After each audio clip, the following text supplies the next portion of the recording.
Συγγραφή είναι Κύριε, Λιούκας Αντώνιος, Αντζάσκος Λόγριος, Ιωαννάκης Γεώργιος Αλέξης, από το Δημοκρατικό Πανεπιστήμιο Χάρης. Παρουσίασε κάνει ο κ. Λιούκας Αντώνιος.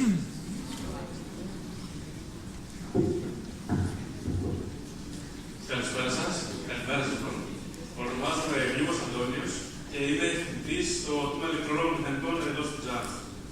Λοιπόν, όπως θα έχετε καταλάβει και από το τίτλο, η εργασία πραγματεύεται το πώς μπορούμε να βελτιώσουμε τη χρήση των μη επανδρομένων τεχνικών μέσων, στα αγγλικά QAP, έτσι ώστε όταν καλούνται αυτά να λάβουν αεροφωτογραφίες προορισμένες για την δημιουργία της διάστασης των μοντέλων κτηρίων, να είναι πιο προσαρμοσμένη η λειτουργία τους. Πιο αναλυτικά, όπως γνωρίζουμε στις μέρες μας, γίνεται μεγάλη προσπάθεια για την αξιοποίηση της πολιτιστικής μας κληρονομιάς.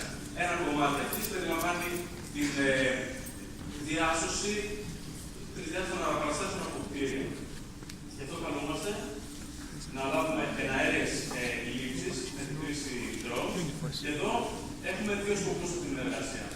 Ο ένας είναι να αυτοματοποιήσουμε τον τρόπο με τον οποίο γίνεται η λήψη φωτογραφιών, θα δούμε στη συνέχεια, και να λάβουμε πληροφορίες από περιοχές του κτηρίου που παρουσιάζουν εσωτερικές λεπτομέρειες.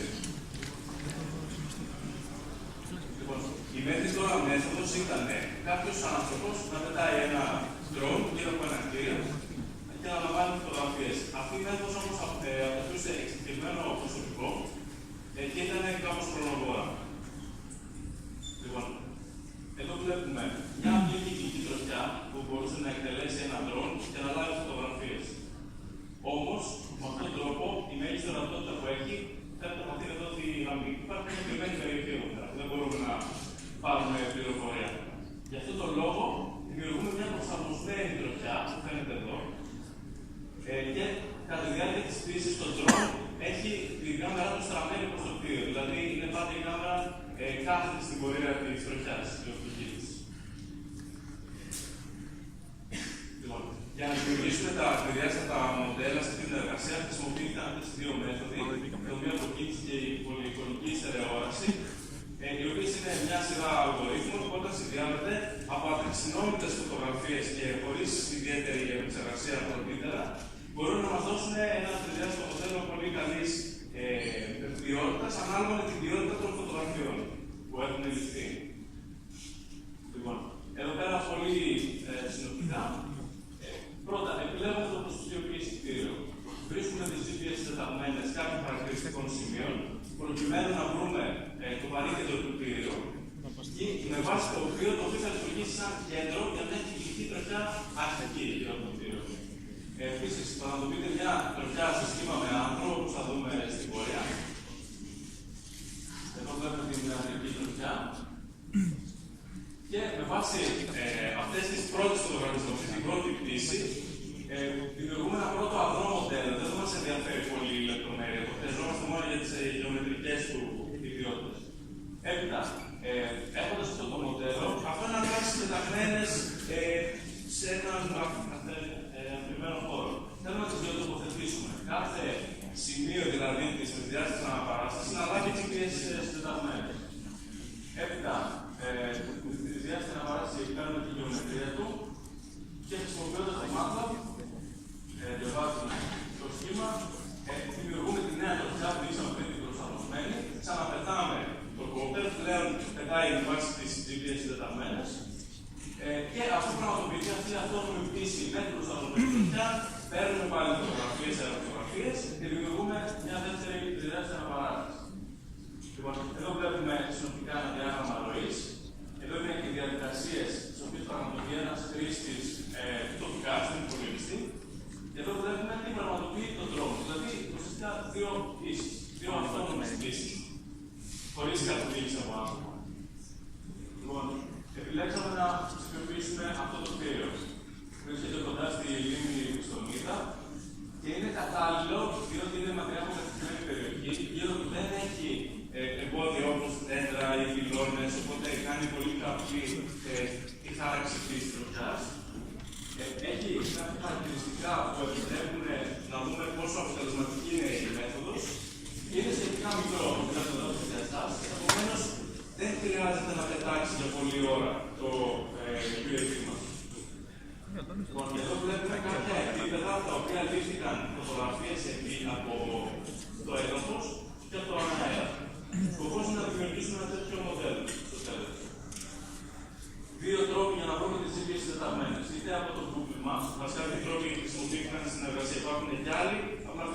χρειάζεται πιο πολύ εξοπλισμό, πιο ακριβό εξοπλισμό. Είτε το Google Maps, είτε από το ελληνικό κτηματολόγιο, σε διαφορετικά φορμάτια. Αυτό το ελληνικό σύστημα, αυτό το παγκόσμιο. Λοιπόν, εδώ πέρα βλέπουμε μια απεικόνιση της πρώτης κυκλικής τροχιάς που θα χρησιμοποιηθεί για να βγάλουμε το πρώτο μοντέλο. Στο πρόγραμμα Mission Planner. Το Mission Planner είναι το πρόγραμμα που χρησιμοποιούμε για να φορτώσουμε ένα αρχείο που περιέχει την τροχιά, κάθε σημείο της τροχιάς, δηλαδή στο GPS ενταγμένες, θα το φορτώσουμε στο UAV. Αυτό είναι το πρόγραμμα που χρησιμοποιούμε. Εδώ είναι η ανατολική τροχιά. Και στην αρχή δημιουργούμε κάτι τέτοιο. Αυτό είναι το πρώτο αδρό μοντέλο. Δεν έχει ούτε χρώμα, ούτε υφές, ούτε λεπτομέρειες. Θέλουμε μόνο τις γεωμετρικές χαρακτηριστικά. Για να φτιάξουμε αρχικά το μοντέλο, χρησιμοποιούμε το πρόγραμμα Foxtrot και στη συνέχεια το MeshLab για να το γεωτοποθετήσουμε. Θα βάλουμε δηλαδή σε κάθε κορυφή του πλέγματος, όπως φαίνεται εδώ, GPS ενταγμένες, μια τριάδα τιμών. Και το επίπεδο είναι το lambda και το speed, που είναι η GPS, και το ύψος του είναι σε μέτρα.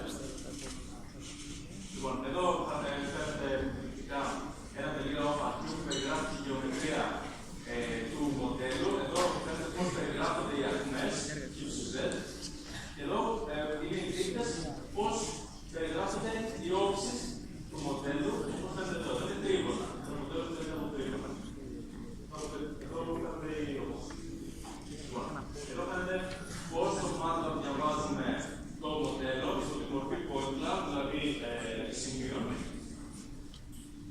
Παίρνουμε μία στομή στο κτίριο και μόνο τα σημεία αυτής της περιοχής θα αξιοποιήσουμε για να φτιάξουμε την περίοδο ουσιαστικά την δομή του κτίριου. Εδώ είναι τα σημεία αυτά στο τρισδιάστατο. Και εδώ απαλύνουμε τις έτοιμες για να πάρουμε μόνο το επίπεδο. Θα πάρουμε μόνο την περίμετρο στο σχήμα του κτίριου. Με βάση το οποίο χρησιμοποιούμε τα κάθετα διαμερίσματα στην επιφάνεια αυτή του κτίριου και δημιουργούμε τη νέα προσαρμοσμένη τροχιά κυρίως. Στα μπλε σημεία, από τα μπλε σημεία καλύτερα να περάσει το UAV μας για να λάβει φωτογραφίες. Λοιπόν, εδώ πάλι στο Mission Planner, φαίνεται λίγο πριν φορτώσουμε δηλαδή το αρχείο στο drone και να πετάξει. Φαίνεται η τροχιά μας γύρω από το κτίριο.